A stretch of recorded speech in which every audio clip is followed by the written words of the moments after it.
20,000 people die of cancer every day. This translates to 8 million deaths every year, 500,000 of which are Americans. At the beginning of the last century, 1 person out of 20 would get cancer. In the 1940s, it was 1 out of every 16 people. In the 1970s, 1 person out of 10. Today, 1 person out of 3 gets cancer in the course of their life. Over 1 million Americans are diagnosed with a new cancer every year. All these people suddenly plunge into a dark tunnel that will dramatically change their life for many years to come. Faced with an apparently endless chain of medical tests, examinations, second opinions, medications, new tests, surgical operations, support therapies, and follow-up checks, they find themselves at the complete mercy of the disease. While in that tunnel, each patient feeds an immense medical apparatus that employs hundreds of thousands of people and generates millions and millions of dollars for the medical and pharmaceutical industries. From research laboratories to medical schools, from prevention clinics to worldwide drug sales. Today, the cancer medical apparatus is so large and expensive that it needs its patients in order to survive just as much as the patients need the apparatus. Cancer is a big business, one of the biggest businesses. The typical cancer patient spends at least $50,000 to treat his or her disease. With 1 million new American cancer patients every year, that translates to $50 billion annually spent on cancer treatment in the United States. But to modern oncology, cancer still remains a mystery. What a century ago were just wooden contraptions, able to lift only a few feet off the ground, today have become sophisticated jets, capable of reaching incredible heights at 3 times the speed of sound.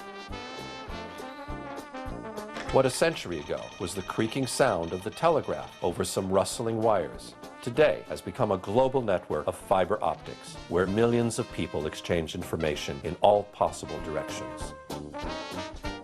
What a century ago was still a relatively unknown planet, today has been lit by day and night, and it has been explored to the extent that we can visit it in every longitude and latitude from the comfort of our home. The only thing that has not changed in the last 100 years is the apparent incapacity of medical science to understand and conquer a disease like cancer. Why?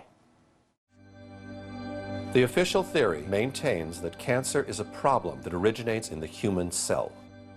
Cancer is a group of over 100 diseases characterized by abnormal, uncontrolled cell growth. Cancer is a sometimes fatal disease caused by the abnormal growth and division of cells. While normal cells have well-defined walls and nuclei, the uncontrolled growth in cancer cells causes the creation of abnormal, unstructured masses of tissue, known as neoplasms or tumors. Most cancer-related deaths are due to metastasis, malignant cells that penetrate into the circulatory system and establish colonies in other parts of the body. How and where the migrating cells stop is different for different cancer types. Once the tumor cells are no longer moving, they can begin the process of forming a new tumor by leaving the blood vessel and beginning to reproduce in the new location. If the new environment is suitable, the newly arrived cell will begin to grow and a new tumor will develop. This official theory, also called molecular theory, is basically the same that was formulated more than 50 years ago. Cancer begins as a departure from normal cell growth that is harmful and unceasing. If the abnormal cells grow slowly in a limited area, they are called benign tumors. If the cells are spread to other parts of the body, they constitute a malignant tumor, one that is cancerous. Cells of malignant growths break off and travel through the bloodstream to other parts of the body. There, they may start new cancerous growths. In the last 50 years, the search for the cause of cancer within the human cell has been pushed beyond the limits of anyone's imagination. Today, the most advanced laboratories are working directly on the human genome in order to identify the genes that seem to be responsible, according to some scientists, for the different kinds of cancer. This opens the door to a dreamlike scenario for the pharmaceutical industry. A world where each patient would need its own personal cure, tailored to its own personal needs. 1 million new patients every year, 1 million new cures for each and every one of them. What we want to do is we want to match the disease with the cure or palliative treatment, whatever it is, by using the genomic tools. And that's really what the whole cancer world is now going to be about for a very long time. The question of whether we're going to break the cure barrier is not a question about if, it's a question about when. In the meantime, however, no one has been able to prove that the official theory is the correct one, and that the origin of cancer is in fact of genetic nature. Major advances are being made in the detection, prevention, and treatment of cancer. But the mechanisms that trigger malignant cell growth are still not completely understood. In the meantime, statistics seem only to get worse. We've lost the war on cancer. Since the 1950s, the outlook for most cancer patients has remained the same, a 1 in 3 chance of living for 5 years after diagnosis using conventional therapies, surgery, radiation, chemotherapy, drugs. The fact is that today, 2 out of 3 American cancer patients will be dead before 5 years. Despite such dismal results, official oncology continues to impose on patients the only 3 therapies that have ever been authorized in the last 100 years: surgery, chemotherapy, and radiotherapy. And 2 of the 3 are actually carcinogenic. Surgery is the oldest technique and the most successful of the 3. But surgery is useful only when the cancer is localized, a minority of cases. Patients also fear radiation's dangerous side effects. One of these is that radiation can actually cause cancer. The use of radiation remains controversial even in medical circles. As much as we could work with her, say on a math problem, she was not comprehending it. It would take a long time to get like a worksheet done. Parts of Elizabeth's brain weren't there anymore because of the radiation, that it had killed that part of the brain. So the part of the brain that was responsible for memory was gone. Chemotherapy is designed to kill cancer cells throughout the body. It is highly toxic, however, and it also kills healthy cells. Today, chemotherapy is often given in combination with surgery and radiation. Your typical chemotherapy agent will certainly cause tiredness. There is a risk of sickness, but there are very good anti-sickness drugs these days that can control that. Chemotherapy frequently causes taste change. It can cause a sore mouth. The first side effect that many people ask about, however, is hair loss. In fact, many chemotherapy drugs are carcinogenic.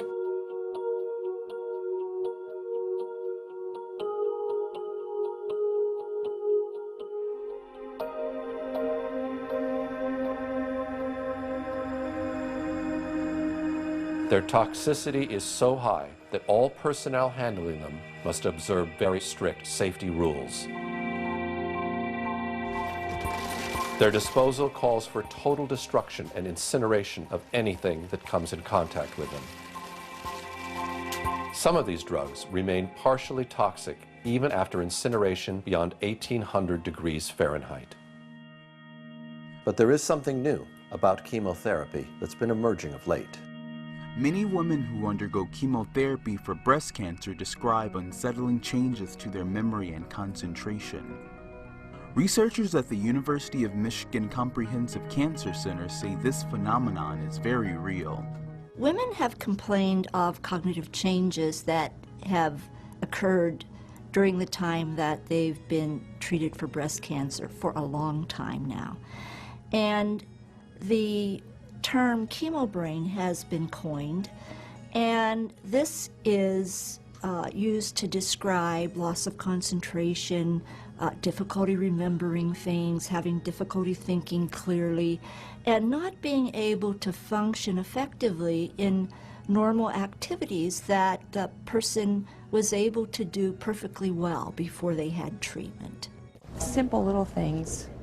I'd have to wait to think of something, and it would be frustrating. X is red, C is green. Researchers say the chemotherapy creates memory problems that can last for years. Children are also beginning to report long-term effects of chemotherapy drugs. Things like my homework, like, let's say, like math homework. When it's real noisy, I can't focus. And it just makes me feel like my mind's being erased. But is there any benefit in chemotherapy? John Cairns of Harvard University published a study in Scientific American. He found that chemotherapy drugs benefit at most 5%, 1 out of 20 of the cancer patients they're given to. If conventional therapy has such limited results, why isn't the medical profession willing to investigate alternative approaches? The answer to this question may be found in some historic events that took place almost a century ago, when official medicine finally managed to gain the upper hand on the so-called empirical doctors, who cured patients with herbs and natural remedies. In the 1800s, society sanctioned both approaches to healing. Patients had a choice of using either doctors, called allopaths, or natural healers, called empirics or homeopaths. The two groups waged a bitter philosophical debate. The allopathic doctors called their approach heroic medicine. They believed the physician must aggressively drive disease from the body. They based their practice on what they considered scientific theory. The allopaths used 3 main techniques. They bled the body to drain out the bad humors. They gave huge doses of toxic minerals like mercury and lead to displace the original disease. They also used surgery, but it was a brutal procedure before anesthesia and infection control. Few patients were willing to have surgery. Most patients feared allopathic methods altogether. Satirists of the day remarked that with allopathic treatment, the patient died of the cure. Competing with the doctors were the empiric healers. Contrary to the doctors, they believed in stimulating the body's own defenses to heal itself. Instead of poisonous minerals, they used vegetable products and non-toxic substances in small quantities. They especially favored herbs learned from Native American and old European traditions. The empirics said they based their remedies not on theory, but on observation and experience. Satirists of the day added that with empiric treatment, the patient died of the disease, not the cure. And the balance of medical power remained equal until the turn of the century. Then, new medical treatments emerged that were potentially very profitable. The AMA joined with strong financial forces to transform medicine into an industry. The fortunes of Carnegie, Morgan, and Rockefeller financed surgery, radiation, and synthetic drugs. They were to become the economic foundations of the new medical economy. The takeover of the medical industry was accomplished by the takeover of the medical schools. Well, the people that we're talking about, Rockefeller and Carnegie in particular, came to the picture and said, we will put up money. They offered tremendous amounts of money to the schools that would agree to cooperate with them. The donors said to the schools, we're giving you all this money. Now, would it be too much to ask if we could put some of our people on your board of directors to see that our money is being spent wisely? Almost overnight, all of the major universities received large grants from these sources and also accepted 1, 2, or 3 of these people that I mentioned on their board of directors, and the schools literally were taken over by the financial interests that put up the money. Now, what happened as a result of that is that the schools did receive an infusion of money. They were able to build new buildings. They were able to add expensive equipment to their laboratories. They were able to hire top-notch teachers. But at the same time as doing that, they skewed the whole thing in the direction of pharmaceutical drugs. That was the efficiency in philanthropy. The doctors from that point forward in history would be taught pharmaceutical drugs. All of the great teaching institutions in America were captured by the pharmaceutical interests in this fashion. And it's amazing how little money it really took to do it. Surgery became viable with anesthesia and infection control, and doctors advocated expensive radical operations. These in turn produced the need for a large, lucrative hospital system. Radium fever swept medicine. The price of radium rose 1,000% almost overnight. Another costly technological industry entered the hospital system. A drug industry grew out of the booming patent medicine business. The doctors changed educational standards and licensing regulations to exclude the empirics. Soon, only AMA-approved doctors could legally practice medicine. In a brief 20 years, the AMA came to dominate medical practice. Organized Medicine launched a media campaign to associate the empirics with quacks. The code word for competition was quackery. So now the average doctor goes through school, he gets a great education, he has to be really smart to get through it, he learns all about drugs, he doesn't know too much about basic nutrition. I found that the average wife of these physicians knows more about nutrition than he does, but they sure know their drugs. And if you go to your typical doctor today, I don't care what it is, chances are you're going to walk out of there with a prescription. Why? Because that's what he has been trained to do. The companies that make up the pharmaceutical industry are among the largest corporations in the world. Together, these businesses have come to be known as Big Pharma. In 2004, their combined global sales were over $500 billion, with Pfizer and Johnson & Johnson leading the pack. In the U.S., the core of Big Pharma's immense profits is from sales of prescription medication. And since these drugs can only be prescribed by medical professionals, most of the industry's promotional and marketing activities are directed at doctors, pharmacists, and other healthcare providers. This starts out at the first day of medical school, and in many medical schools, even the incoming students that, are 2 years away from seeing a patient will start to get gifts from the pharmaceutical industry. And as these students get farther along in their medical education, the interactions and the gifts escalate to free lunches, to dinners. Champagne, brunches, happy hours, New York jet tickets. No matter where you spend the money, you make money. And my boss always told me, don't worry about it. There'll always be more funding. Spend what you can. In fact, if I give you $100,000 to spend, Gene, I want you to spend $200,000. Before 1980, most clinical research was funded by the National Institutes of Health. During the 90s, most of that research got pulled out of universities and was brought to for-profit research organizations. The problem is that gave virtual complete control over the research to the drug companies. They could design the studies. They have control of data so that many of the authors of the most important articles published in our best journals aren't even allowed to see their own data. They don't get free access to their own data. And they have control over publication. To sum it all up, the pharmaceutical industry first gained control of the teaching system.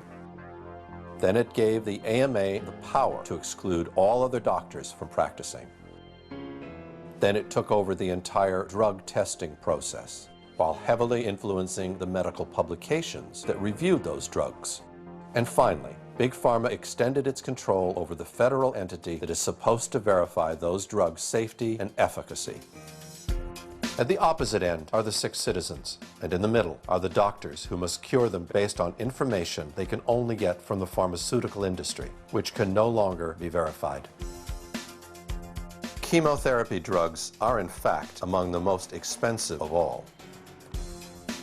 A 1-month supply of erlotinib, a chemotherapy drug produced by Roche, cost $2,300. The same supply of sorafenib, Bayer's chemotherapy drug, costs $5,500. The monthly supply of sunitinib, a chemotherapy drug produced by Pfizer, cost almost $7,000. The drug industry is the most successful global industry in the world. What they don't want you to do is get better, because if you get better, their market's gone.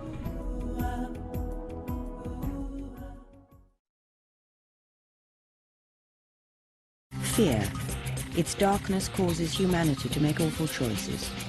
With dreadful power, fear can rule our lives and paralyze lofty hopes and dreams in an instant. A global affliction, and deployed all too often by those intent on inflicting control over the masses. Fear preys on the most vulnerable among us. Fear sells, and nowhere is fear peddled more shamelessly than in the fields of medicine and human nutrition. Fear anesthetizes us. It coerces us, making us believe that we can do little on our own to prevent or treat disease, and forces whole nations to kneel at the altars of the drug industry. And of course, the fearmongers are also preying on fear of disease. And the solution that the fearmongers give us are drugs. As if by design, health choices are limited, information is scarce, lives are ruined, and the truth be damned. The fear machine is well oiled by petrochemical dollars and a near worldwide monopoly in healthcare. It works overtime to prevent the truth about dietary supplements from getting out to the public. Anything that comes from nature cannot be patented. They're not interested in that. So, we translate that into the real world of FDA approval. Surely these drug companies aren't going to spend $20 million or more testing any substance from nature because it can't be patented. That, and of course the FDA says it's illegal to use unless it's been tested for efficacy and safety. Now you see the catch-22 you're in there. Nothing from nature, regardless of how effective it might be, will ever be proven safe or effective according to the FDA. It'll never be. Because nobody's going to spend the money to go through the test. So therefore, everything from nature will always be condemned by the FDA as unproven, an unproven cancer cure. In a small town in northern Ontario, the year 1922, Reen Case first learned of a cancer remedy which she termed Essiac. Unbeknownst to history, this fragile Canadian nurse has heroically managed to cure thousands of people from cancer with a simple concoction of herbs. While nursing an old patient, Renee noticed that she had a scar on her breast. The patient said it was left over from a cancer she had cured over 30 years before, using a mixture of herbs suggested by the medicine man from the local Ojibwe tribe. Renee tried the same formula on her aunt, who had recently been diagnosed with cancer. I went down and I asked Dr. R.O. Fisher, who later was Dean of the University of Toronto, if he would watch over her, if I would try some of these herbs. And he said he would. And it took quite a while, but she got better. And she lived for 21 years. After that successful experience, Renee quit the hospital and began curing people with a mixture of herbs that would become known as Essiac, which is her last name, spelled backwards. Soon, the voice spread, and the number of patients healed from cancer started to multiply. In about 1943, I was diagnosed in Toronto General Hospital as having a growth in the bowel which was inoperable. And that was in January, and my husband was told that when the snow was gone, I would probably be gone with it. So through friends, I was directed to Miss Case. And I came to her and had treatments from her for practically 3 years. And felt I was cured, and I've had no return of it since. Dr. R.O. Bastida of Bracebridge sent me a patient, cancer of the bowel, Bert Rosen, and I cured him. So Dr. Bastida went before the town council and mayor and persuaded them to give me a building that they had taken for taxes as a clinic, that I had made a great discovery and that I should be supported in my own hometown. So they set up the clinic where I treated for 8.5 years. In a few months, the clinic was fervent with activity, with patients flocking in from all different places. Her clinic would be full every time we were there. And there were people came in ambulances who were not able to come in for a treatment. She would have to go out and administer the medicine out in the ambulance. Then as the time went on, we watched these people be able to walk in. And finally, they were driving their own car to get SCI. I treated from 300 to 600 patients a week. And the only way they would allow me to do this was free of charge, and I had to have a doctor's diagnosis for every case I treated.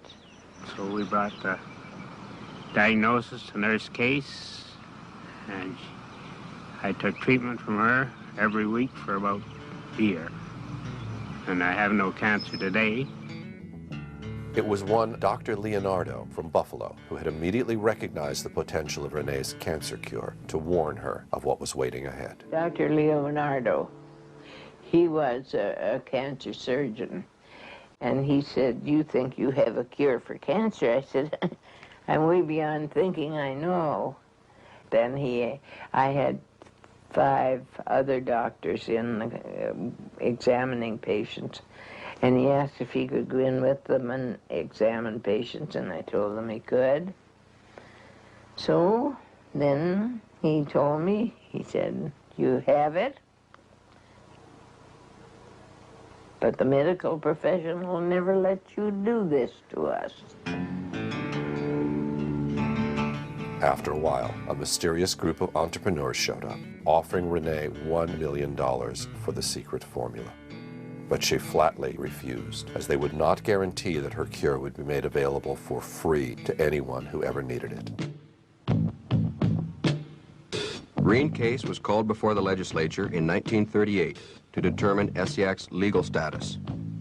I was trying to legalize my treatment, and the patients went out and got this petition signed, 55,000 names on it. And I went before the legislature, and I lost out by 3 votes. Public outcry forced the establishment of a cancer commission to investigate herbal remedies. The greatest majority of Reen's evidence was rejected. You see, they said the doctors all made mistaken diagnosis, that that's why the patients thought they were cured. I kept on my clinic as long as I could until they stopped the doctors from giving a diagnosis, and then I had to stop. And it's a sad thing when somebody comes and they have somebody that is ill with cancer and the medical profession can do nothing for them, and they beg of me to treat them. It's a very, very sad thing to turn them away. And I had a nervous breakdown over that, so I really had to stop. I don't see how they can refrain from recognizing it, because if you have the proof, you have the diagnosis from the doctor, you have the pathological findings, and you find you have the living patient to show that they are still alive after the medical profession has given them up. And yet they refuse to admit that it is a cure. After she recovered from the breakdown, Renee started again from scratch, brewing the herbal mixture and curing patients in her own basement. I have to grind them. I used to get them already ground. Soon the authorities began harassing her again, having her arrested more than once for the most preposterous reasons. But the fame of Asiac had already crossed the border, as one day Renee received an invitation to scientifically test her herbal remedy from a clinic in Massachusetts. About 20 years ago, 1958, here in this lavatory. Its director was Dr. Charles Brush, who was also President Kennedy's personal physician and a close friend. Undertook to study the effects of a drug or an herb called Asiac. And we found that it was non-toxic and did have effects in help in the treatment of cancer. And as a result of this... At that point, Dr. Brush recommended Asiac to be tested for toxicity in order to be approved by the FDA as a possible cancer cure. But once the herbs arrived at Sloan Kettering, one of the most important cancer research centers in the country, the process somehow got bogged down by inexplicable delays and eventually never came to a conclusion. The results that I reported to Reen case were studies in sarcoma 180 in the mice, in which we were looking not only for possible primary inhibition of the tumor, which did not occur, but also for regressions. And there was a very small percentage in a small group of regressions, but we never had the opportunity to confirm this and to see whether we could obtain better results. Nevertheless, Asiac was not approved by the FDA, exactly as predicted by Dr. Leonardo 30 years before. Further attempts to legalize the cure were made by different groups of patients who went as far as suing the medical authorities for denying them a possible cure for cancer. Permit them to have Asiac. They're asking to be given the right to use Asiac since orthodox medicine no longer has any answers for them. You can't burn a cancer out of a body with radiation. You can't poison it out of the body without poisoning the body as well. And I feel that nature holds the answer, the only answer for cancer patients, and as such, we should have it. Our constitutional rights at the moment are being denied to us, and it shouldn't even come down to a court hearing. It should be a matter of fact that we have what we want for our body. I have cancer from head to toe in the bone. You're going to try and tell me that if I think there's something that's going to give me a little bit of life, that I'm not going to try it? But the response from the medical authorities has always been the same, even at the cost of looking foolish for the ridiculous excuses they often had to concoct to resist its approval. If we release Laetrile and Asiac and Carbizin and so on, I can give you a very long list. You'll have a very wide choice. Then when there is something effective, how will you know which to choose from? In fact, someone thought better to prevent Asiac from being used in the future by doctors who may eventually respond to a higher calling of their conscience. As it's well known in the state of California, the state legislature actually made it a felony for a doctor to use any than the accepted methods of treatment for cancer, and they named them in the legislation: surgery, chemotherapy, radiation, and cobalt. And when doctors are hemmed in like this and their very livelihood is threatened, they're not going to be anxious to step out of line. Exhausted and frustrated by the endless fight, Renee simply returned home and went on treating patients on a personal basis until the day she died in 1978. 1 year before that, many of her cured patients convened on her 90th birthday to thank her for what she had done for them. Ex-patients and supporters arrived in Bracebridge, Ontario. They came to help Reen celebrate her 90th birthday. They have experienced the benefits of Asiac. Many of the people here feel they owe their life to Reen.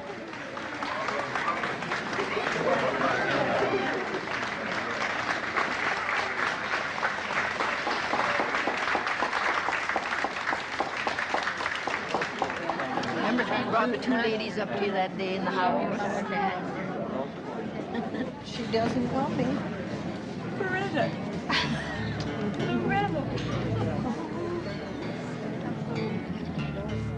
I have given my life for it. I couldn't give any more than that. God's been good to let me live this long, to see it used.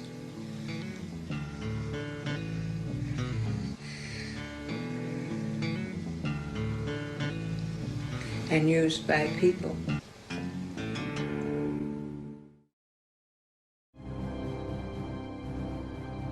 Very similar to Renee's story is the one of Harry Hoxsey, a Texas businessman whose father had passed on to him an herbal formula that would reveal highly effective against cancer. Unlike Renee, however, Hoxsey was very wealthy and was a natural-born fighter who feared no one. This set the premise for one of the most prolonged and virulent fights between an American citizen and the medical authorities in the history of the United States. The trouble began with what seemed like good news. And we now have in our files and our records many, many thousands of case histories and records, pathological proof, X-ray photographic studies that we do positively cure cancer, both internal and external. I give you names, times, dates, names of doctors, names of institutions. The doctors labeled Hoxsey the worst cancer quack of the century. But Hoxsey's supporters called him an effective healer, persecuted by a medical trust. But up to now, they have never proven that this treatment don't cure cancer. The ex-coal miner with an 8th grade education became a legend in his own time. According to the Hoxsey legend, the remedies were discovered by his great-grandfather experimenting on a sick horse. As the story goes, John Hoxsey was a veterinarian whose prize stallion got cancer. He put it out to pasture to die. But 3 weeks later, the tumor had stabilized. He observed the horse eating unusual plants, not part of its normal diet. Within a year, the horse was well. So John Hoxsey began to experiment on animals with the herbs, and he added other popular home remedies. He claimed success and passed the formulas down through the family, who eventually used them on people.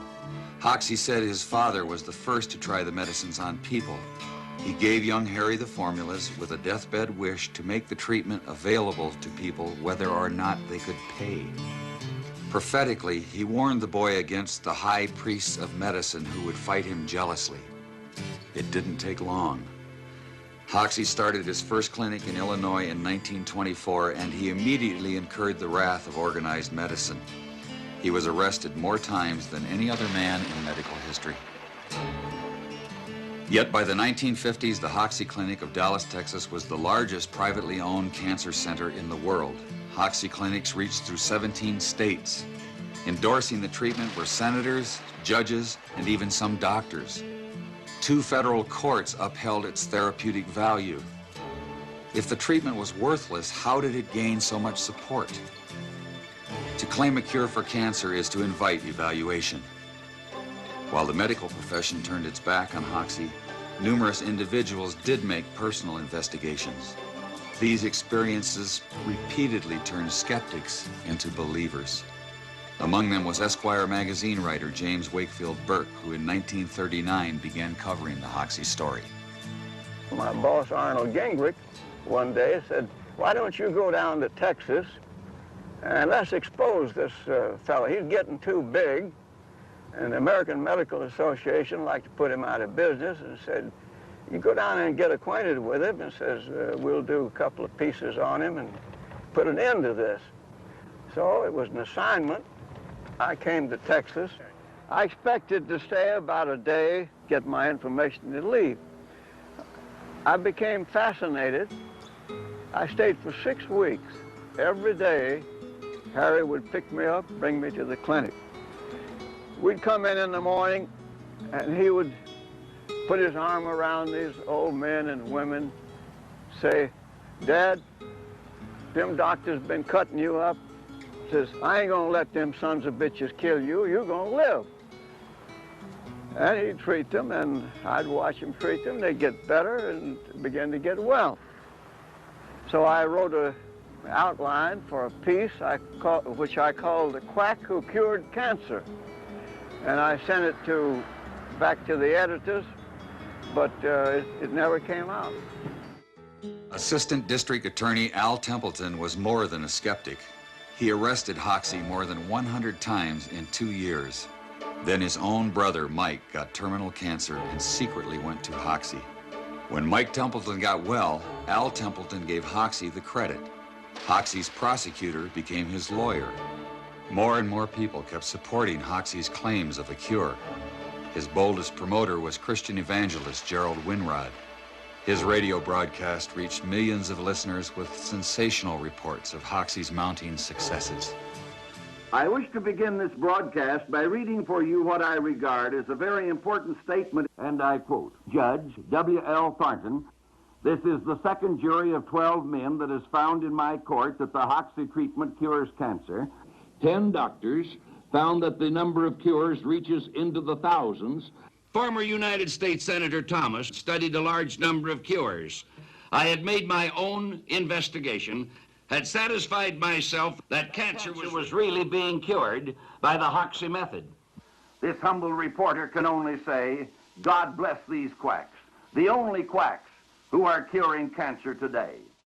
But a new cancer treatment needs more than personal investigations to gain acceptance. It needs a formal scientific review. And when I say to you, all I want is to have them come here.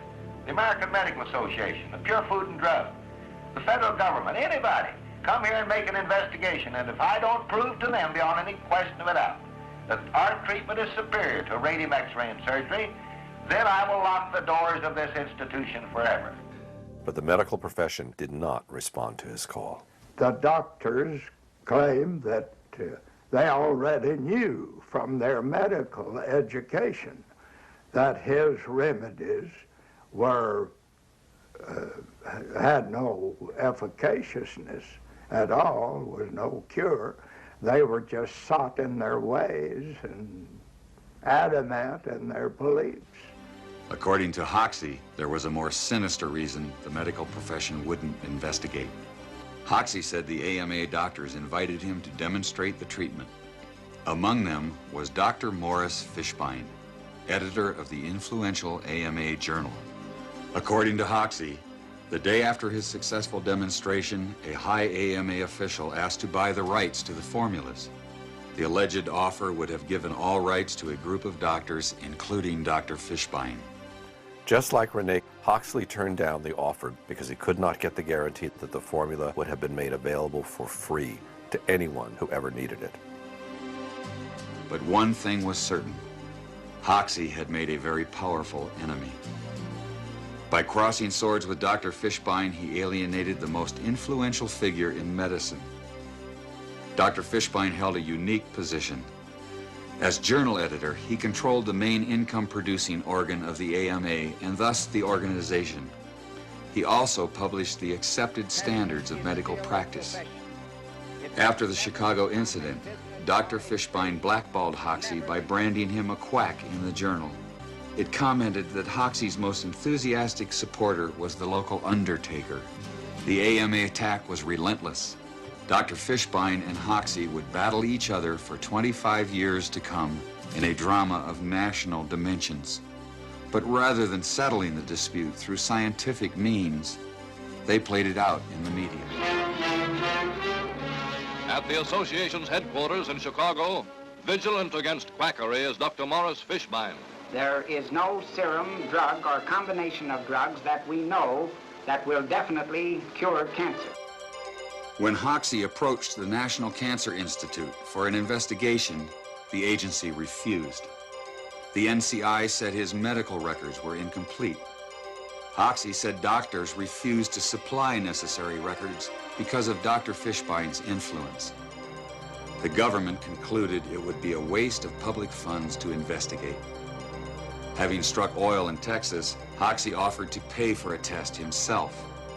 His challenges were putting Dr. Fishbein under public pressure, and the doctor fought back hard in the public arena. But when he wrote blood money for the Hearst Sunday papers, he went too far. Hoxie sued Dr. Fishbein and the Hearst newspaper empire for libel and slander. He didn't seem to stand a chance. The nation's most notorious quack faced a who's who of American medicine. Surprisingly, Harry Hoxie became the first man ever to win a judgment against Dr. Fishbein and the AMA. Dr. Fishbein had to resign from his post at the AMA. But the Hoxie-Fishbein trials held an even more shocking revelation. Dr. Fishbein admitted in court that Hoxie's supposedly brutal pastes actually did cure external cancers. The most dangerous external cancer is melanoma. It can spread rapidly through the body. Doctors advise extremely radical surgery. Even so, melanoma is often fatal.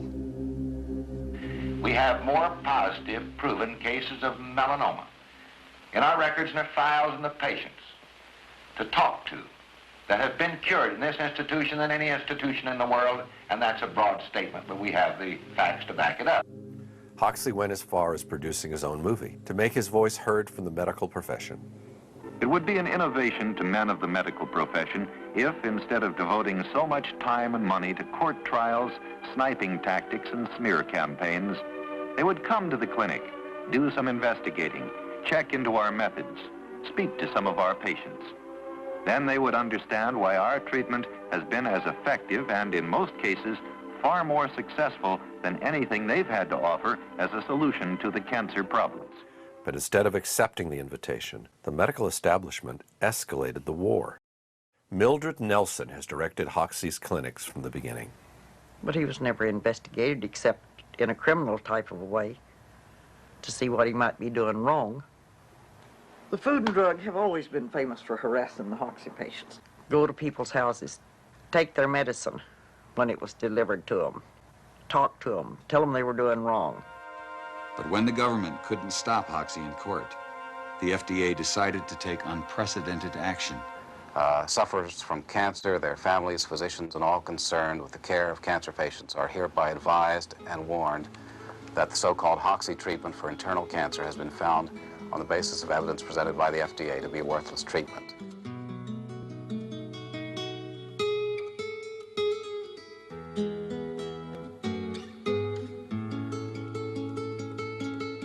And it was so successful that the FDA then went ahead and issued it in a poster form, which was put up in post offices around the country. I'm swimming in blood now. They've done everything they possibly can to try to humiliate me. They've had me in court many, many times. But do I care about that? I'm not thinking about what they're doing to me. I'm thinking about the 12,000 patients who's under treatment observation here at this clinic. I'm only thinking of one thing: suffering humanity. But the government did more than just warn the public. Although federal prosecutors couldn't prove the treatment was worthless, they did outlaw it on technicalities like false labeling in interstate commerce. At one time, we had 17 clinics open across the country. Food and Drug walked in the same day to every one of them and padlocked them. And no way did Harry have the money to fight that in court, state by state. After closing all his clinics, Harry Hoxsey eventually gave up his 25-year-long fight against the medical establishment. He built a new clinic in Mexico, put Mildred Nelson in charge, and went back to Texas, where he died in 1974. The Mexican clinic has been treating thousands of patients over the years and is still active today under different doctors after Mildred Nelson passed away. But the Hoxsey treatment has never been made available to American patients, and it cannot even be shipped legally into the country. Those who wish to use the Hoxsey treatment must travel each time to Mexico and are allowed to bring back only the amount needed for their personal use.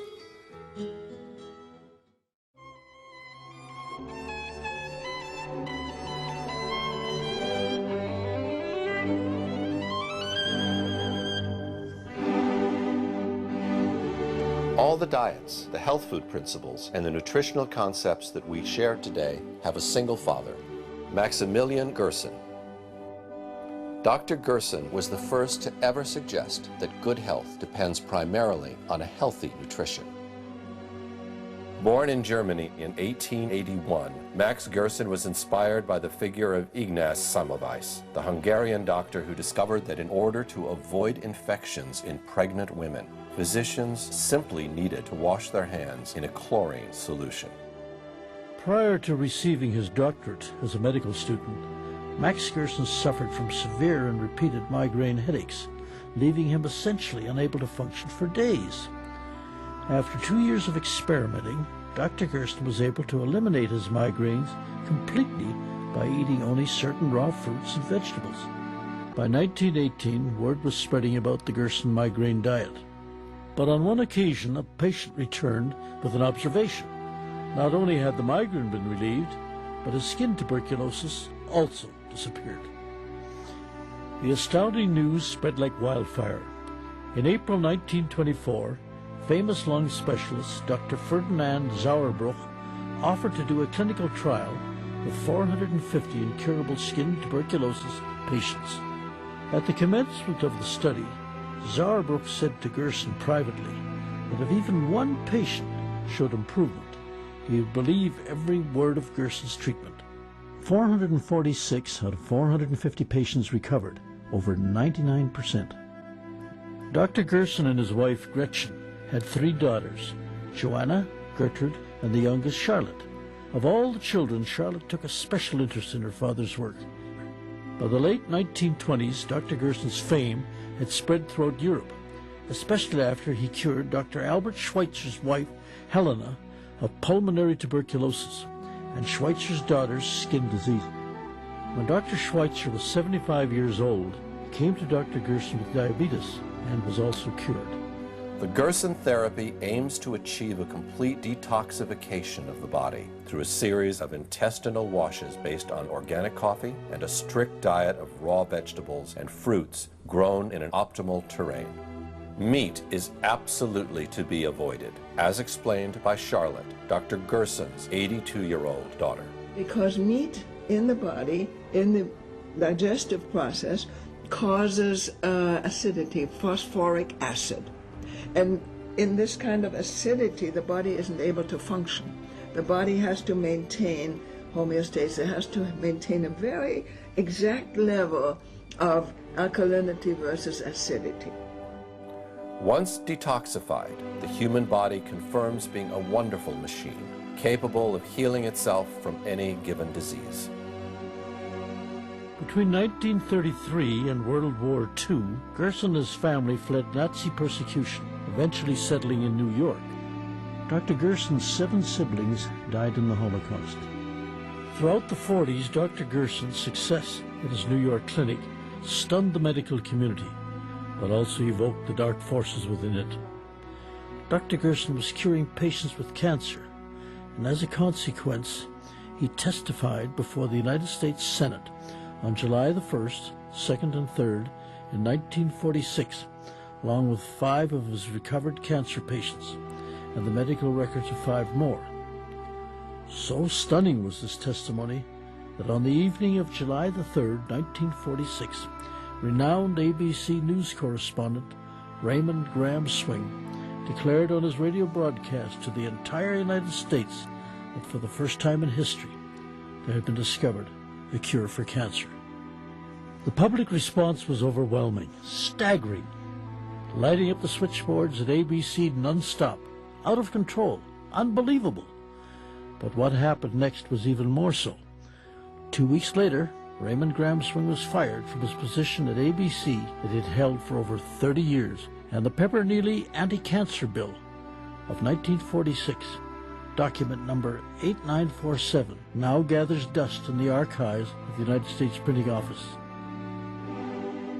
Behind it all, it wasn't hard to see the hand of Morris Fishbein and the AMA.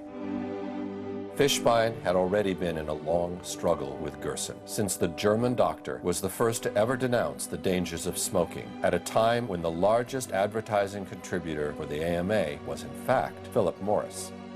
In a repeated national survey, doctors in all branches of medicine, doctors in all parts of the country were asked, "What cigarette do you smoke, doctor?" Once again, the brand named most was Camel. Yes, according to this repeated nationwide survey, more doctors smoke Camels than any other cigarette. Max Gerson was ostracized from the entire medical community, who labeled him a quack, continuously attacked him and harassed him. I was investigated 5 times. What do you mean by being investigated, sir? From the AMA. They investigated you? Yes, 5 times. Every time they come, I show them, here the patient you sent home to die, cured. Other patient, you sent home to die, cured. Next patient, you sent home to die cured. What are you going to do? You don't look like the type of man that's going to give up at this point. No. How could I give up, Seth, when I see these wonderful results? That's impossible. First, I write the cancer book. And in that cancer book, I will bring in as many cases as possible sent home to die. So that every physician hears the cancer, can read it. And I will have it translated in many languages. It took Gerson 10 years to write the book, which presented 50 fully documented terminal cases he had cured with his therapy. Yet Gerson found no major publisher willing to release the book in the United States. At that point, he was totally and forever banned from publication in the United States. Why was the American Medical Association so opposed to the Gerson therapy? I think all the medical associations were opposed to the Gerson therapy. Here comes a new approach, a nutritional approach, an effective approach.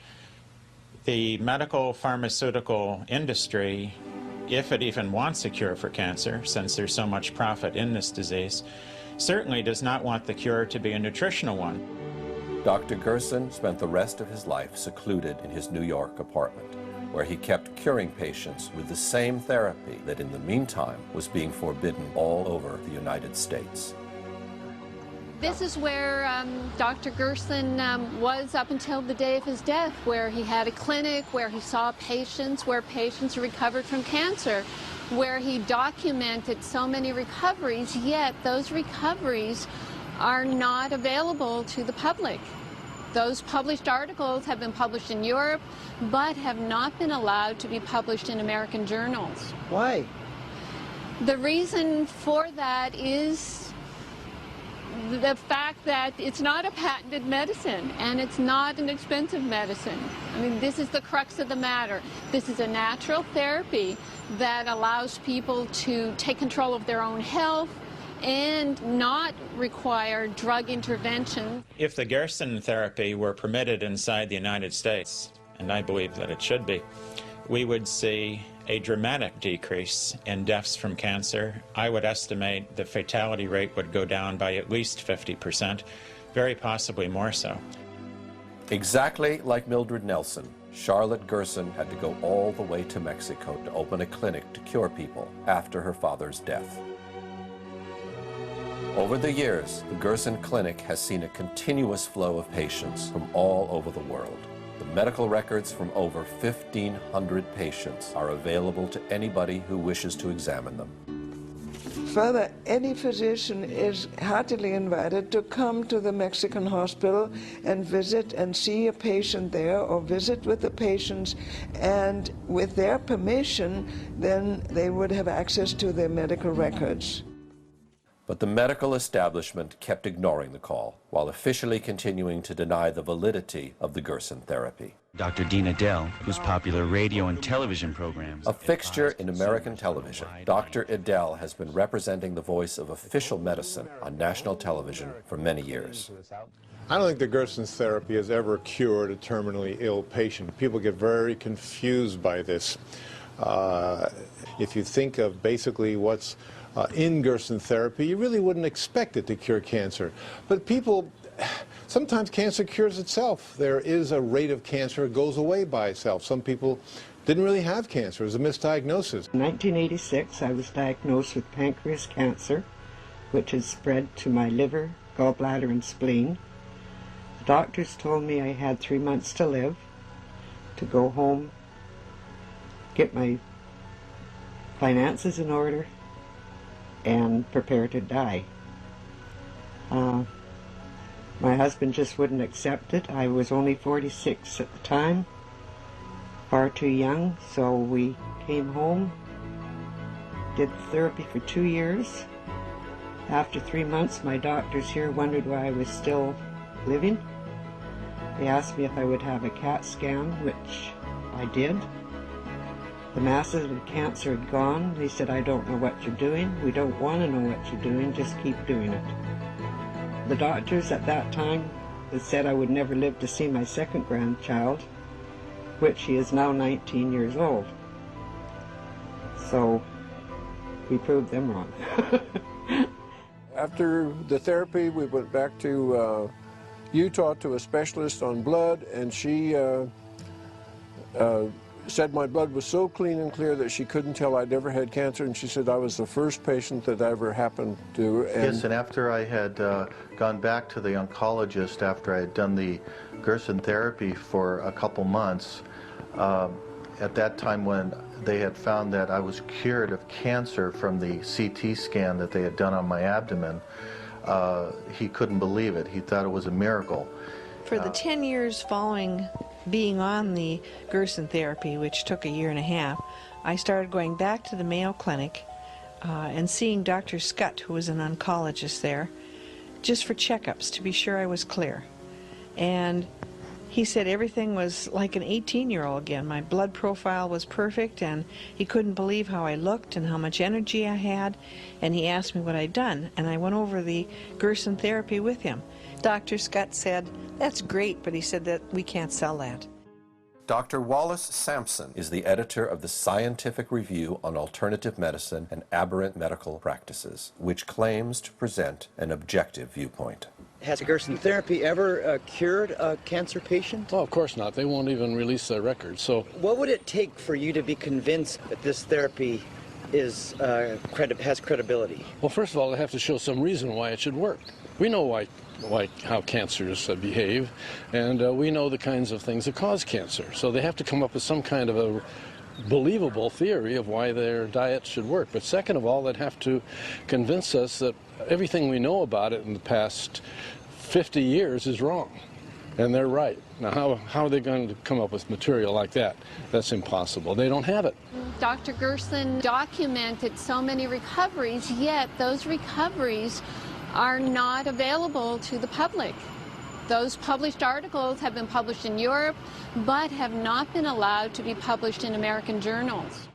Dr. Stephen Barrett can be considered today's equivalent of Morris Fishbein. Steady at the helm of his publication, Quackwatch, Dr. Barrett denounces every form of therapy that the official medicine considers to be a fraud or a fake. Take the Gerson therapy, for example. Gerson was a physician who claimed that he could cure cancer with diet and a number of other methods. There's absolutely no scientific evidence that he's cured anyone. I was investigated 5 times on the ME. Every time they come, I show them, here's a patient you sent home to die, cured. Other patient, you sent home to die, cured. Next patient, you sent home to die, cured. The Gerson therapy was known some 75 years ago. If doctors know there's a cure and send patients home to die, that is an atrocity worse than the Holocaust. Dr. Gerd Hammer is the founder of the so-called New German Medicine. Dr. Hammer believes that each cancer is the consequence of a deep psychological trauma that was not completely resolved by the individual, manifesting in a specific kind of tumor for each kind of trauma. Despite the large popular movement in his favor, despite the support of many other doctors from all over the world, and despite the scientific evidence presented by Dr. Hammer, the medical institutions have never undertaken a serious evaluation of his work and have proceeded to revoke his license instead. Since then, European authorities have been continuously harassing Dr. Hammer until one day he was arrested in Spain simply for having advised other citizens on the curative method they should follow. Dr. Hammer ended up spending 19 months in a French prison. Today, Dr. Hammer is a free citizen again, but he cannot practice medicine, nor can he promote in any way his theory, which appears to have the potential of helping thousands of people all over the world. In the 1970s, Dr. Ernst T. Krebs perfected the so-called trophoblastic theory of cancer that had been originally proposed by Dr. John Beard 1 century ago. The same theory had been developed and publicized by the father, Dr. Ernst Krebs. According to Krebs, vitamin B17, which is found in the seeds of apricots and other similar fruits, is an effective cure against many kinds of cancers, and especially breast, lung, colon, and prostate cancers. Vitamin B17, also known as Laetrile, has been one of the most popular remedies against cancer since the 1950s, and in the last decade has collected the support of many scientists and oncologists from all over the world. In Italy, Dr. Guidetti from the Turin University undertook a scientific study on Laetrile that showed very promising results. Dr. Dean Burke, head of the cytochemistry section of the National Cancer Institute, has reported that in a series of tests on animal tissue, the B17 had no effect on normal cells, but released so much cyanide and benzaldehyde when it came in contact with cancer cells that not one of them could survive.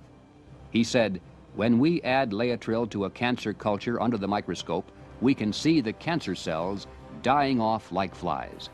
Also, Sloan Kettering, the New York-based Cancer Research Institute, seems to have known about the therapeutic qualities of Laetrile for a long time. This was confirmed by one of the foremost cancer researchers of the time, Dr. Kanematsu Sugiura, in a magazine interview published in 1977. As the news began to spread, Sloan Kettering pressured Sugiura to refute his statements, but he refused to do so, forcing Sloan Kettering to officially deny the anti-cancer qualities of Laetrile.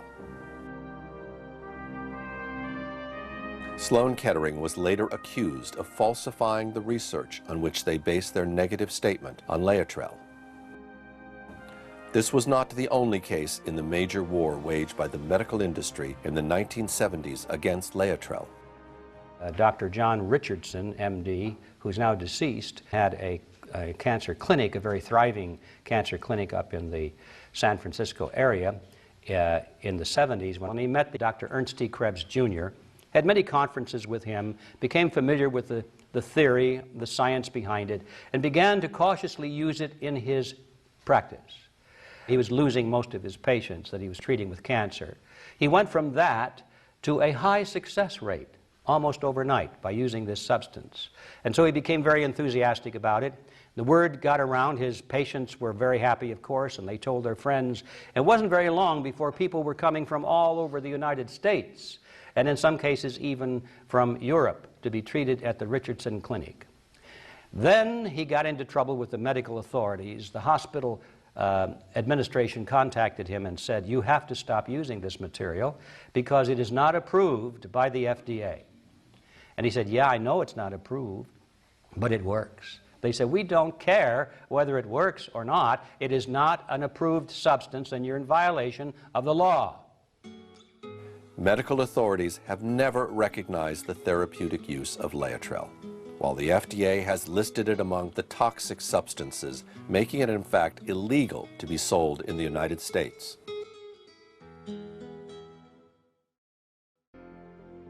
In 1992, Dr. William Lane published a book called Sharks Don't Get Cancer, in which he maintained that shark cartilage has the capacity of inhibiting the growth of tumors. In order to grow beyond a certain size, every tumor needs to build its own capillary system. The creation of new blood vessels is called angiogenesis. Shark cartilage has a specific anti-angiogenic characteristic in that it envelops the growing tumor and literally suffocates it by not allowing the new capillary system to grow. The anti-angiogenic characteristic of shark cartilage is well known to official medicine, and it's confirmed by a number of different scientific studies. But shark cartilage, for some reason, is not suggested as a cure for cancer, while the pharmaceutical companies are competing in secret to produce a similar compound in the lab, or to extract from the cartilage a specific compound that can be patented and exploited commercially. What they are interested in finding something, perhaps within something in nature, if they can find some subcomponent that they can extract and then make it a man-made chemical that works the same way, then they can patent that, then they're interested, but not if it comes from nature. Another well-known remedy against cancer, particularly popular in Europe, is mistletoe, a semi-parasitic plant found on oaks and other similar trees. Mistletoe is used to produce different medicines, like Iscador, whose effectiveness against cancer has been known for many years. I think it deserves some merit because it's nothing new. It's not a fad. It's been around a long time. It's been used for over 70, 80 years. Austrian scientist and philosopher Rudolf Steiner, the founder of anthropological medicine, suggested the use of mistletoe against cancer almost 100 years ago. This plant has been considered sacred since the times of the Celts, who worshipped it and used it as a universal ailment. In a cancer patient, mistletoe causes an immediate increase in the macrophages, which is normally followed by a regression of the disease. We do know that it has immune stimulatory properties, like if you measure cytokines, you can see them actually go up with using mistletoe. There's components in mistletoe that are actually cytotoxic, meaning it actually can kill cancer cells or it can put them to sleep. In Steiner clinics, Iscador is used as part of a larger program against cancer that includes all the emotional, psychological, and spiritual aspects of the individual. In the United States, mistletoe is almost unknown, but the task of denying its curative qualities has been taken up, in this case, by the British sanitary system, which resorted to the well-known excuse of absence of evidence. The PCT has reviewed the evidence relating to mistletoe in the management of breast cancer, and we have found, and I'm one of the people that's looked at the evidence, we've found that there's no convincing supporting evidence. Recently, American author and actress Suzanne Summers announced that she defeated cancer using mistletoe. You mentioned cancer. Back in 2001, you, on this program, announced that you had been battling cancer. Most people would just go to the doctor and get chemo. You went a different route. How are you now? Well, I just had my killer cells tested, naturally. That's your immune system. And you know, I've been injecting that Iscador now for 8 years. So I haven't had a cold, I haven't had anything. You don't have cancer? I don't have cancer anymore. The list of historic cases in which a potential cure for cancer has fallen into oblivion could literally continue for hours. From the vitamin C cure by Nobel Prize winner Linus Pauling to the infamous Krabiazin by Dr. Ivy, from the molecular cures through the microscope of Dr. Rife to Dr. Collins' toxins, the dynamics have always been the same. The doctors have been ostracized, derided, or persecuted, without their therapies ever being considered for serious scientific evaluation. The last person to propose a natural cure against cancer is Tullio Simoncini, an Italian oncologist who finds himself in the middle of a storm after having declared that the origin of cancer is not genetic, but it is due to the aggression of a fungus called Candida albicans. Based on this hypothesis, Dr. Simoncini treats cancer with sodium bicarbonate, which is one of the strongest enemies of fungi in nature. How does a fungus get in the body? Where do you think this all starts from years of research? There is an endemy, a big epidemic pollution because the fungus is undervalued. But it is undervalued because it is not understood. From the very beginning of his studies, Dr. Simoncini felt the need to reconsider the cancer paradigm from scratch and began looking for a different origin of the disease. What puzzled him the most was the fact that all tumors behave in the same way, even though they appear completely different from one another. Then he started looking for a common denominator and eventually found one. Most cancers appear white. These tumor specimens show the devastating impact the disease can have on the body. This is a liver riddled with cancer. The white bubbles are all tumors. If you enter the body and you reach an organ affected by the cancer, you can see that the lumps are always white. Sometimes it is covered with blood or with the defense reaction, but in every post-mortem examination, scientists find the white lumps, the white masses, that is fungi. This is the pleura. We entered with a camera and look, The pleura should be red, but you can see all the lumps, all the cancer that is white. This is the heart beating. This is a bronchial cancer. Look, we went into the bronchia. Look, they are white. And then in the colon cancer, this is red because there is a little bit blood. I washed it up. Now, look, it is always white. White like Candida. Candida albicans in Latin means glowing white. It should be clarified that the presence of fungi in tumors is nothing new in the medical world. All the scientists find in the oncologic world the cancer patients, when they die, they are all invaded by the fungi, but nobody wonders that it is the only microorganism present in cancer patients. Official oncology, however, believes that their presence in tumors is due to their opportunistic nature, which brings them to build colonies wherever they find a suitable environment. This belief, though, seems contradicted by a careful observation of the animal world.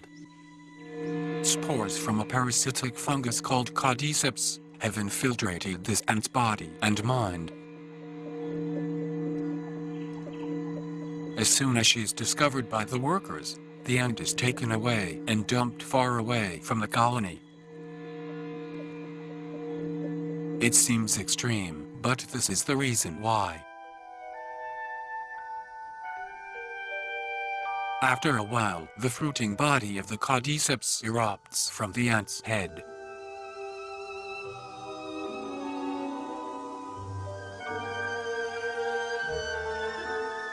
It can take 3 weeks to grow, and when finished, the deadly spores will burst from its tip. Then, any ant in the vicinity will be in serious risk of death. The fungus is so virulent, it can wipe out whole colonies of ants. And it's not just ants that fall victims to this killer. In this case, it was the fungus that caused the ant's death, not the death of the ant to invite the presence of the fungus. What normally appears to be a simple opportunist is in fact a full-fledged assassin. Allora viene il dubbio, non sarà che viene prima debilita l'organismo e poi nel momento in cui la si vede è il momento della massima invasione? Chi ci dice che sia solamente un post hoc?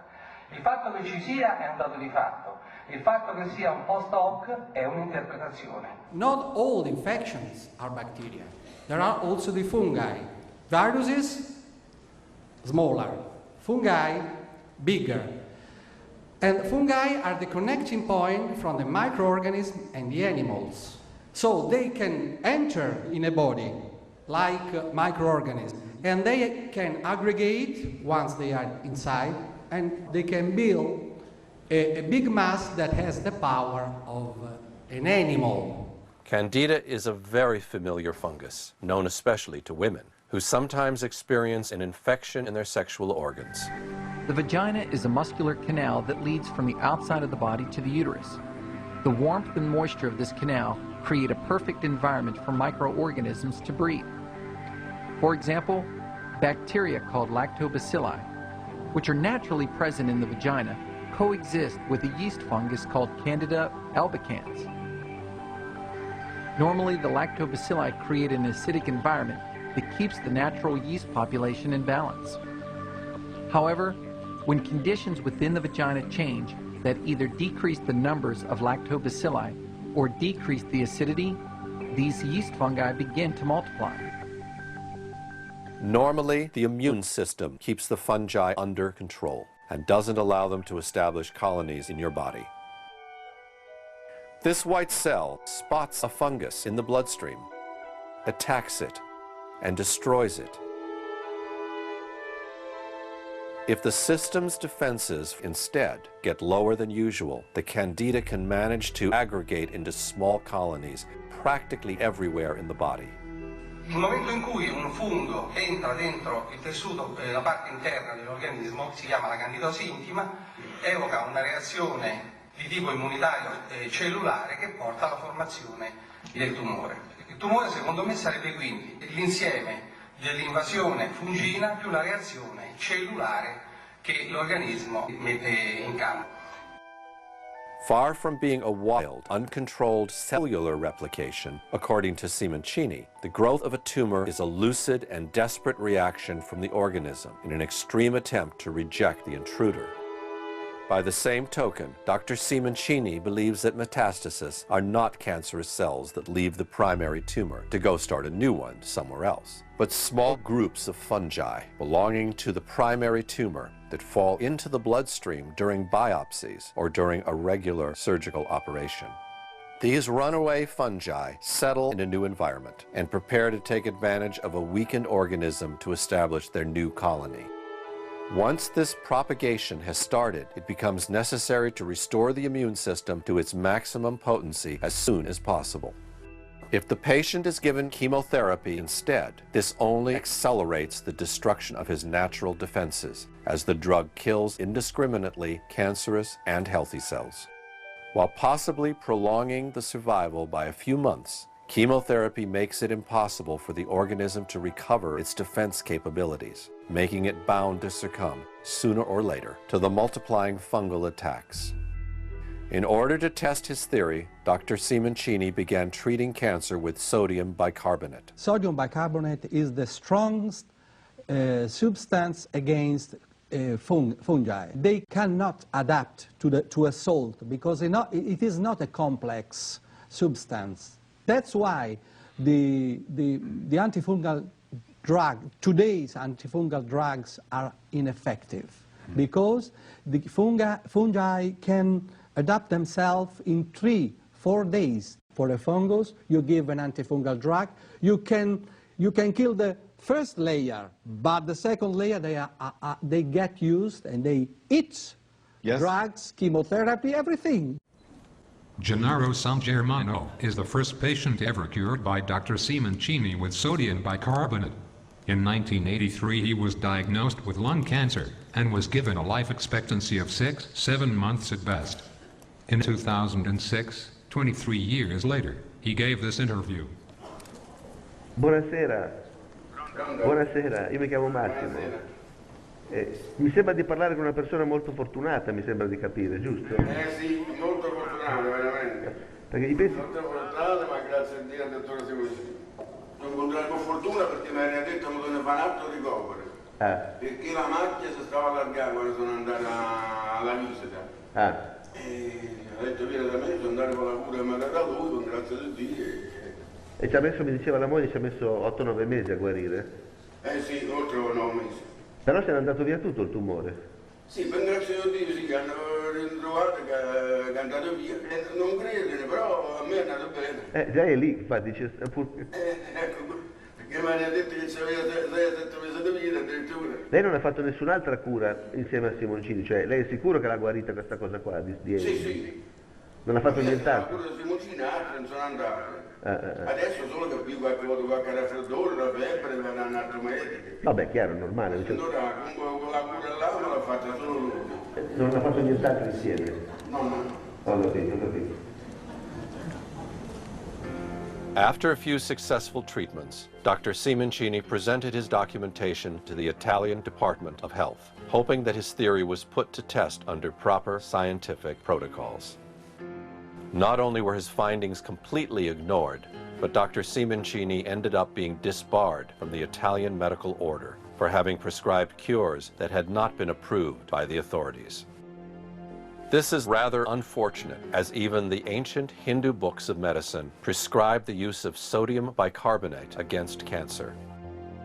Alkali of strong potency should be used in diseases arising from anula, sclerosis, maida, cancerous growths, and such others which are very difficult to cure. This book is over 1,000 years old.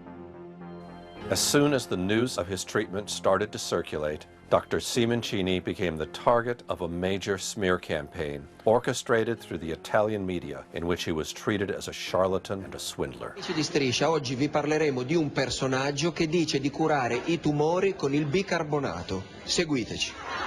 Buonasera, Jimmy Ghione, Striscia la Notizia. Come va? Niente, lascio. Senta, ma com'è questa storia del bicarbonato? Ci può raccontare com'è che si curano i tumori con il bicarbonato? E ci può raccontare un po' com'è questa storia?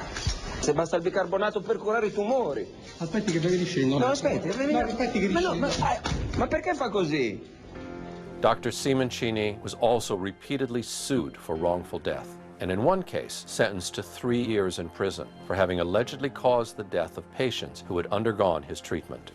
The media seized greedily on the trials, delivering the final blow to Dr. Simoncini's credibility. Professor Francesco Cognetti, direttore scientifico dell'Istituto Nazionale dei Tumori di Regina Elena di Roma, uno dei più importanti oncologi italiani. No, perché quando parliamo di medicina e anche di cure innovative bisogna stare attenti. Dice quest'uomo, sto Simoncini, è un fungo, il tumore è un fungo e si cura col bicarbonato di sodio. L'impressione immediata di un grande medico. Beh, una tesi bizzarra, voler essere ottimisti, e direi che è pazzesco, non c'è nessuna dimostrazione che ci siano rapporti tra infezioni fungine e neoplasie, né tantomeno che i funghi siano l'unica causa di cancro, come sostenuto dal dottor Simoncini. Possiamo dire con assoluta certezza che il bicarbonato di sodio al tumore purtroppo non gli fa nulla, se no sarebbe stato molto semplice assolutamente affrontarlo. nulla, ma può essere, devo dire, anche pericoloso, perché se somministrato a dosi importanti può determinare squilibri metabolici importantissimi che possono compromettere la funzione renale, la funzione respiratoria, la funzione cardiaca, cerebrale, e quindi è un farmaco che, se somministrato a dosi importanti, può determinare anche la morte. The paradox is that Tullio Simoncini is not an alternative doctor, nor is he against the system at all, but he is possibly the most allopathic and orthodox of them all. Io penso che la strada per far fuori il fungo dentro, fuori e anche il tumore sia quella di concepire degli antifungini a cascata sequenziale. Il concetto in chemioterapia esiste, le terapie sequenziali fatte a cicli, eccetera, eccetera, perché bisognerebbe scogitare degli antifungini che sono efficaci in un primo momento, come il fungo varia, cambiare l'antifungino in funzione della variazione del fungo e così stargli dietro secondo le variazioni, però dovrebbero venire in campo le case farmaceutiche in questo momento, che adesso non capiscono questo grosso affare che c'è sotto. Loro vedono la multinazionale che fa, vede il pericolo dell'azzeramento dei chemioterapi eccetera e fa guerra, fa terreno bruciato a tutti, chi dice qualsiasi cosa gli taglia il collo. In the meantime, he has perfected special techniques that allow him to deliver the sodium bicarbonate next to the tumor in order to obtain the maximum effectiveness with the minimum amount of sodium bicarbonate. Sodium bicarbonate is effective if you can put in contact the sodium bicarbonate with the cancer. So, if you want to reach the prostate cancer, you have to locate before a catheter in the pudenda artery that reaches the prostate.